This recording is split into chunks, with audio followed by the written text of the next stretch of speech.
Amigos invisibles, constantemente, de palabra y por escrito, oímos mencionar el término utopía. Probablemente no hay en los últimos tiempos y desde el siglo XVIII una palabra que se haya usado más, que se haya empleado más, que se haya alegado más. Se habla de proyectos utópicos, de utopías. Y mucha gente no sabe exactamente de dónde viene esto y qué es esto. Básicamente, la palabra utopía es un juego de palabras. Está compuesta de dos palabras griegas, topos. Topos es lugar y es no. De modo que utopía es no lugar, ningún lugar, el lugar que no existe. Eso es lo que quiere decir utopía. ¿Por qué ha tenido esta fortuna este término? Es lo que vamos a tratar de dilucidar y de ver en qué consiste y qué ha sido. Generalmente lo que llamamos utopía es un proyecto, un sueño, una ambición irrealizable.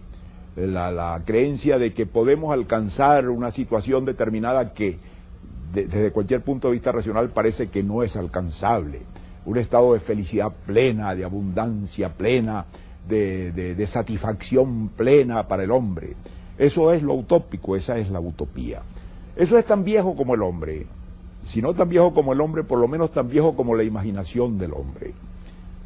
Siempre los hombres se han encontrado mal avenidos con su vida.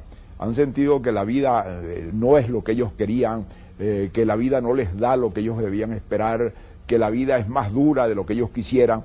Y esto ha traído como consecuencia el que piensen en la posibilidad de una situación en la cual esos inconvenientes, esos tropiezos, esas injusticias, esos males, esos dolores desaparecieran y todos fuéramos felices.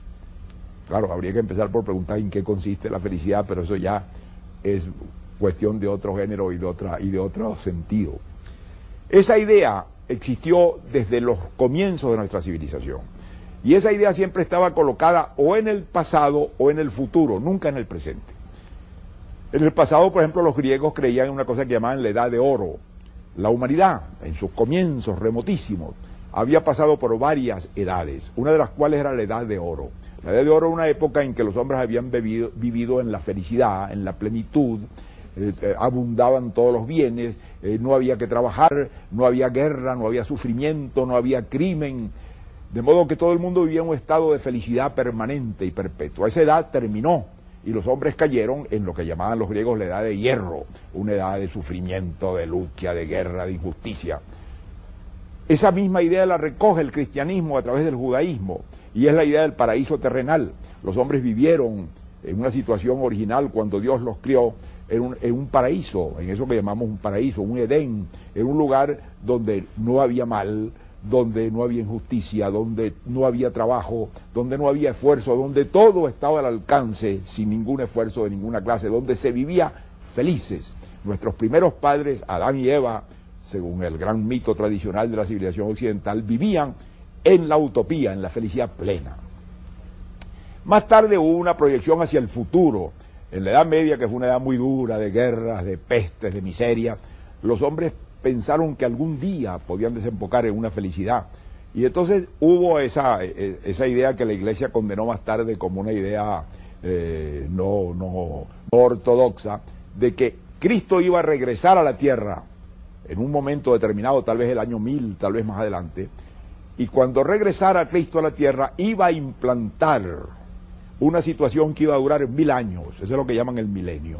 En esos 1000 años los hombres iban a vivir felices. No habría guerra, no habría pobreza, no habría miseria, no habría crimen. Pero ese era cuando Cristo regresara a la tierra. Esa idea milenarista era pues una proyección hacia el futuro de eso que hacia el pasado era la edad de oro y era el paraíso terrenal. Esa situación de que la felicidad había estado en un pasado remoto o estaba en un futuro remoto, cambia en el siglo XVI. ¿Y cambia por qué? Porque se descubre América. Cuando se descubre América, los hombres más inteligentes y cultos de Europa, los que llamaban los humanistas, los hombres del siglo XV y particularmente de comienzos del XVI, les llega una noticia bastante deformada de que un navegante ha llegado a un territorio nuevo, a una región nueva, que era pues lo que llamamos hoy en día América, y que allí había encontrado unas sociedades humanas que vivían en la felicidad. Es decir, que no conocían guerra, que no conocían odio, que todo era común, que todo el mundo tenía de qué comer, que no había pobreza, que no había crimen. De modo que esa maravilla que era la edad de oro del pasado o el milenio cuando viniera Cristo, se encontraba en la tierra, había sido encontrado en la tierra, se había encontrado en esa imagen de lo que después se llamó el buen salvaje, que era una imagen antropológicamente falsa. Hoy en día sabemos que no era así entre los indios, que entre los indios había guerra, que había odios, había muertes, había asesinatos, había todo lo que el hombre lleva consigo a todas partes y en todos sus niveles. Pero lo importante fue la visión que ellos tuvieron.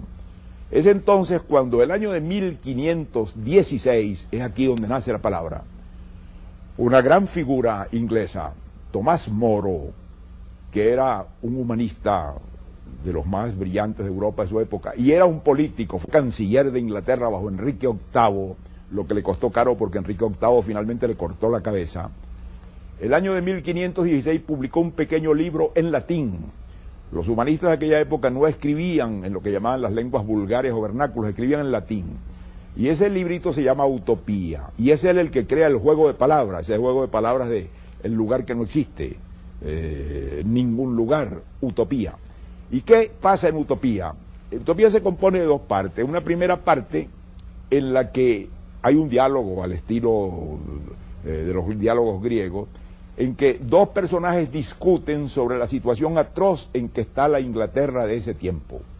La miseria, la pobreza, la injusticia, los crímenes, todos los horrores que han acompañado a la sociedad humana con mayor o menor grado a lo largo de la historia. Y los hombres discuten de qué se podría hacer para remediar esos males, qué leyes, qué modificaciones, qué instituciones. Y simultáneamente la segunda parte es otra cosa distinta. Hay un marino que viene de América, que ha venido a América entre la gente que vino con Amerigo Vespucci. Vespucci fue el hombre que le reveló a Europa la existencia del Nuevo Mundo, y por eso en gran parte América se llama América, porque fue el periodista el que dio la noticia. Y claro, como de ahí venía la imagen del buen salvaje que venía de las cartas de Colón, entonces ese marinero imaginario le cuenta a un personaje que es quien se lo cuenta Moro, que él en América, probablemente en algún lugar de las Antillas, una isla de las Antillas, llegó a un sitio maravilloso, que era una isla, que se llamaba Utopía. Y en esa isla, que había una sociedad perfecta. Se vivía en la paz, se vivía en la abundancia, no había odio, no había crimen, no había desigualdad. Era un paraíso en la tierra. Claro que esta era una idea imaginaria, pero es de aquí que arranca